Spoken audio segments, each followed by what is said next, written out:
vraie maîtrise de vos événements.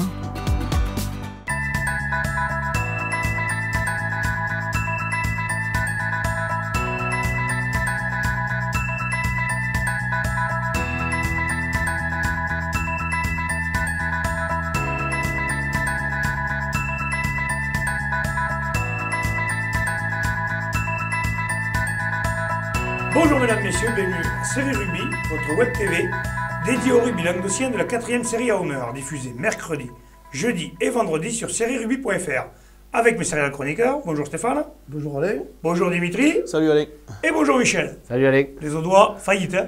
Ils nous ont laissé tomber, ça y est. Ouais, ils ont fêté tous les titres qu'ils ont gagnés ce week-end. Ils n'ont pas récupéré. Ils ont gagné quand même. Mais c'est ce que je dis, ils ont fêté C'est pour ça alors, c'est pour ça que tu crois qu'ils sont encore en train d'éculer. 3 sur 4. Hein. 3 sur 4, c'est pas mal. C'est pas mal. Bon, on va parler des pronostics justement. Il y en a 4 qui ont gagné des places pour le match Narbonne contre Béziers, un beau derby. Je suppose que certains y seront d'ailleurs.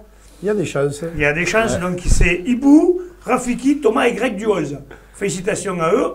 J'espère qu'ils iront voir ce match et qu'ils en profiteront bien. Messieurs, nous allons rentrer dans le vif du sujet avec les demi-finales de 4e série. Alors il y a eu Rugby Club Olympique du Salagou-Larzac contre Cornellan. Victoire de Salagou. Messieurs, pas une surprise? Pas une surprise, mais match très serré. Il n'y a pas eu de match où il y a eu vraiment des gros écarts. Hein. Tout le week-end il n'y a pas eu 50 points nulle part. Hein. Ça a été serré partout. Ça a été serré. Bon, c'était deux équipes qui se connaissaient bien. Voilà, je pense que Salagou a été un petit peu plus opportuniste que son adversaire.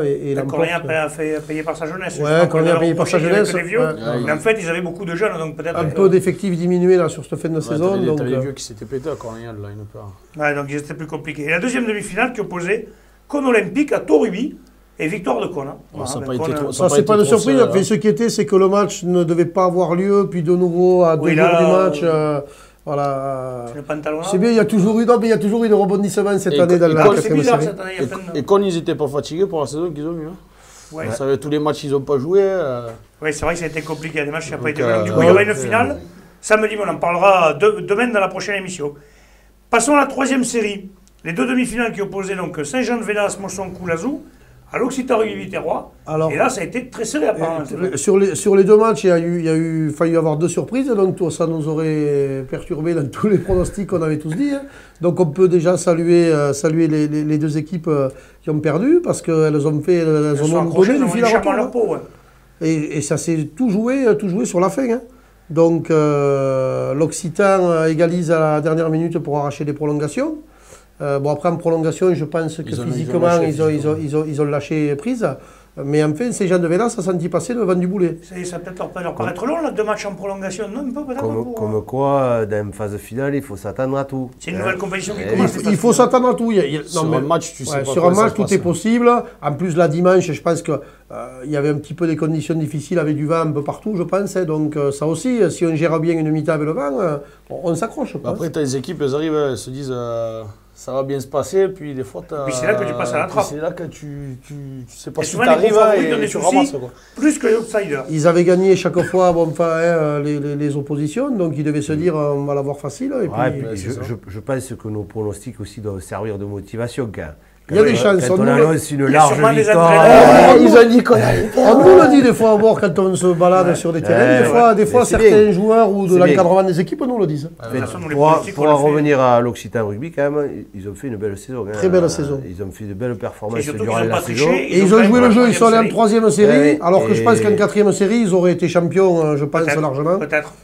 Donc champion, je ne sais pas, mais ils auraient certainement été en finale. Sûrement. Donc là, par contre, ils échouent, ils ne font pas la France. Malheureusement. Et la deuxième demi-finale, donc, qui opposait 7 à La Palme. Alors là aussi, très très serré, puisqu'il y avait 12-12 jusqu'à la dernière minute. Hein, et il a fallu, sur une mêlée, donc un départ de Falcioni, là, qui a donné à Maître, qui a fait un petit peu la différence et qui a servi Renard en hauteur. Voilà, et donc sur ces matchs-là aussi, 7 a dû s'employer pour vaincre La Palme. Hein, donc La Palme, on peut les féliciter parce qu'ils ont fait vraiment un gros match. Ouais, c'était des gros outsiders aussi. Et Maître, si on regarde sur le match, il met 4 pénalités, il met un drop, une transformation. Bon, voilà, c'est des joueurs comme ça, d'expérience, qui font la différence. C'est le monsieur plus à 7 quand il était à Poussin, c'était pareil. Donc, évidemment. Quand tu as un joueur comme ça dans ton effectif, on l'a vu dans toutes les grosses décisions qui l'ont, c'est pareil. C'est qu'au pied, ballon en main. Toujours est-il qu'il y aura la finale. C'est complet quand même. La finale, c'est la finale qui était attendue, mais on a failli avoir les surprises. Allez, on va passer maintenant à la finale de deuxième série qui est à Cuxac-Daude, qui opposait Alaric à Villeneuve-les-Béziers. Et là, Alaric a été champion. Michel. Champion, mais très difficilement. Très difficilement, car Villeneuve a bien résisté pendant toute la partie. Alaric a été dominateur quand même par rapport à ses avants qui étaient assez costauds. Mais ils ont eu du mal à concrétiser les actions. Je crois qu'il y avait match nul à la mi-temps, il me semble. Je ne veux pas dire de bêtises. Non, 5-11, il marque sur le journal. 5-11, mais bon, ça se joue le coup. C'est ça, 5-11. Ouais, Villeneuve, il score d'entrée. C'est Villeneuve qui menait à la mi-temps. Apparemment, ils n'ont pas su se servir correctement du vent, quoi, parce qu'apparemment, il y avait un paquet de balles là-haut. Villeneuve menait 14-11 jusqu'à la dernière action du match, où Alaric, grâce à ses avants et un môle pénétrant, a réussi à marquer. Et sur la transformation, il est passé devant au score et le match a été terminé là-dessus. Donc je pense qu'ils se sont fait très très peur. Petite grosse même frustration quand on perd un match comme ça à la dernière minute, en ayant été valeureux comme aurait été Villeneuve. Et surtout avec la saison qu'ils ont fait, parce qu'ils finissent premier, ils font une belle saison. Ils vont faire le championnat de France. Bon, l'Alaric quand même sur la phase de retour a perdu un match, donc je veux dire, c'était vraiment une équipe qui arrivait en puissance. Voilà. Il a fait vraiment une grosse phase de retour. Allez maintenant messieurs, on passe à la finale de première série qui opposait l'entente Cruzy-Saint-Chinian à Vinassan. Ça se jouait à Capestan d'ailleurs, il y avait du monde, beaucoup de monde d'ailleurs. 1200 spectateurs. Donc c'est payant, hein. Donc après, si on rajoute 1201, tu as compté. Il a compté les pieds et il a divisé par deux. C'est bien pour une finale de première série avoir autant de monde. Ah, c'est des pays de rugby, quoi. Je veux dire, Vinassan, ça suit. Vinassan, pour avoir fait la troisième étape avec eux, je peux vous dire que s'ils avaient gagné quand même, je me voyais pas rentrer de bonheur. Ils brûlaient le village. Ouais, c'était bien, on sentait qu'ils étaient vraiment... Les mauvaises langues diraient que s'ils faisaient la bringue que quand ils gagnent, il y a longtemps qu'ils l'ont pas fait. Bon, après, Vinassan, quand même, j'ai l'impression, ça joue bien, ça fait des belles saisons. Ça gagne pas, quoi. C'est clairement Vinassan. Non, mais franchement, sur le match, honnêtement, ils ont quand même dominé tout le match. Et voilà, ce qui a joué, c'est le réalisme de Cruzy-Saint-Chinian, quoi.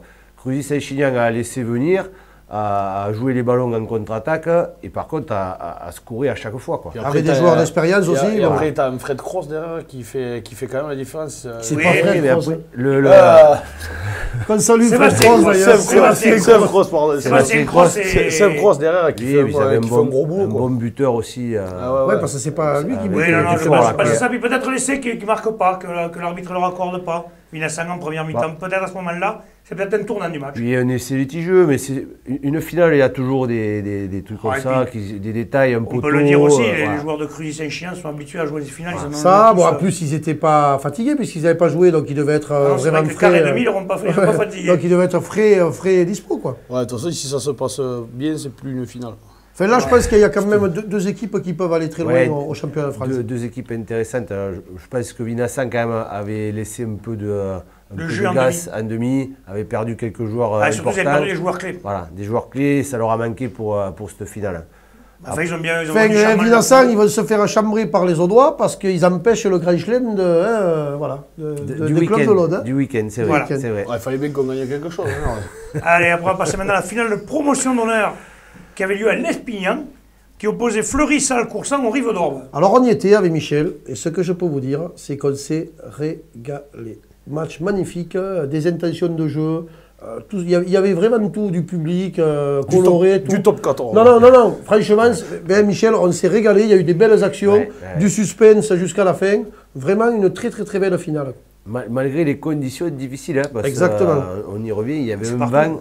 Ça a été partout, là, ce week-end, ça a été... Mais c'était incroyable. Il paraît que là, il y en avait le moins, c'était à l'E4.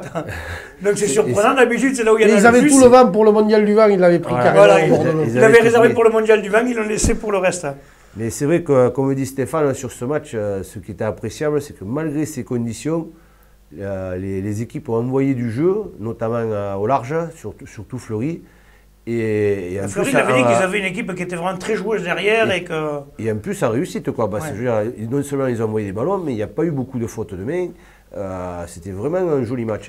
Et après, bon, pour Fleury, grosse partie quand même de l'ouvreur, le jeune Canal, là, qui a fait montrer un petit peu tout son talent, des pénalités, drop, un moment important, un essai là, sur une belle relance.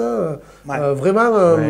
Je pense que la différence s'est faite à ce niveau-là, au niveau de la charnière. Même si Béradouin a été bon au bar, hein, il a eu un gros pourcentage de réussite, la charnière de Fleury quand même a mieux géré après dans le jeu. Et ils ont fait la différence en première mi-temps quand ils étaient contre le vent. Réaliste, et chaque fois qu'ils sont venus, ils ont marqué des points. Mais oui, deux belles équipes, et même un championnat de France, parce qu'il ne faut pas oublier Pixelou qui a un bon niveau aussi, et à mon avis, ces trois équipes-là ont de quoi faire. Il faut qu'ils aillent chercher quelque chose. Ils ont de quoi faire. Allez, on va finir par la dernière finale qui avait lieu à Le CAC, donc l'Aviron Gruissanais contre l'ABB. Et là, alors, messieurs... Voilà, bon, là, pas de surprise. On avait pronostiqué nos Gruissans. C'était sûr que Gruissan passe. Notamment moi, je me le suis fait suffisamment dire, mais bon, voilà, depuis le début, j'avais ça. Voilà, c'était pas... C'était quasiment sûr. Ouais, avec leur parcours complet, c'est compliqué de rivaliser avec eux. Il n'y a pas d'équipe en honneur. C'est ce qu'a fait. Ils ont marqué 3 essais en première mi-temps, comme ça, voilà. Quand tu les prends quand ils descendent de touche, c'est des tracteurs, quoi. Tu peux plus les arrêter. La même mise sur le match, ça, plus, bon, Rosalène, voilà, je veux dire, on peut voir venir, quoi. Oui, on peut voir venir. Il y a eu une grosse lutte stratégique, là, quand même, entre ce match qui a eu lieu la semaine avant. Ouais, mais la coupe n'avait pas trop. Ça, moi je l'avais dit, celui qui gagne la coupe, il n'est pas champion Languedoc. Ouais, mais mais après, bon, les deux, et en plus, à une semaine d'intervalle. Sur la fin du match, à Saucrière, ils avaient fait rentrer un petit peu les cadres, ils étaient bien revenus dans le match. Donc, bon, s'ils avaient pu l'emporter à la fin. Il y a eu une histoire de poker menteur là où justement Gruissan a voulu garder ses cartes pour le week-end d'après. On l'a vu, notamment sur les touches, où ils ont changé toutes les combines d'une semaine à l'autre, donc ça c'était prévu à l'avance. Déjà qu'ils sont suffisamment efficaces, parce que bon, là tout le monde utilise la vidéo, ils ont passé la semaine à s'étudier. Et déjà, en voyant les combines qu'ils avaient, ils étaient difficiles à contrer. Mais là, en plus, en changeant tout, Capestan a eu du mal en conquête et à la sortie. C'est vrai que Martin, qui d'habitude était un contreur redoutable, n'aura pas pris un ballon. Hein, je veux dire, le seul ballon qu'il prend, il le repère sur le voilà, il repère sur le truc et il prend un essai en plus. Et à partir du moment où ils ont les ballons en conquête, vu qu'ils sont surpuissants... un bon truc à changer. Un bon truc. Par contre, un petit bémol pour Gruissan, c'est, je pense, l'effectif qui... Voilà, ils n'ont pas un derrière. Gros, voilà. Derrière, devant ça va, mais... Devant, c'est complet. Ouais, c'est complet, mais enfin bon, il faut pas avoir de blessés, tout ça. Il faut que ça joue, quand même. Voilà, donc c'est juste un petit peu le bémol, tandis que l'ABB a quand même sur la qualité de l'effectif et la quantité. On le verra en championnat de France, quand ils vont jouer les grosses cylindrées, on va vite le voir. Ils peuvent aller loin quand même, quoi. Quand t'es costaud devant et que tu avances tout le temps, quand même... Oui, c'est plus facile. Quand t'es solide devant et que tu cavales derrière... Et que t'es un bon buteur derrière, généralement... En tout cas, à l'image de la saison, on l'avait dit que ces deux équipes n'ont rien à faire en honneur. C'était la finale. Le niveau de jeu proposé, là, je veux dire, il y avait des observateurs neutres de clubs de fédéral et tout, il y en a beaucoup qui ont été surpris par le niveau de jeu. C'est pas un niveau de jeu honneur, quoi. Je veux dire, quand on voit le paquet d'avant de Gruissan, bon, voilà. Bon, ben parfait. Bon, ben messieurs, je vous remercie. On se retrouve demain. Tu es en forme, j'espère, Dimitri, ce soir? Je sais pas. C'est pas? T'as réussi, toi, c'est bon? Ton week-end n'a pas été trop dur? On est jeudi, mais organisateur de match, réussite.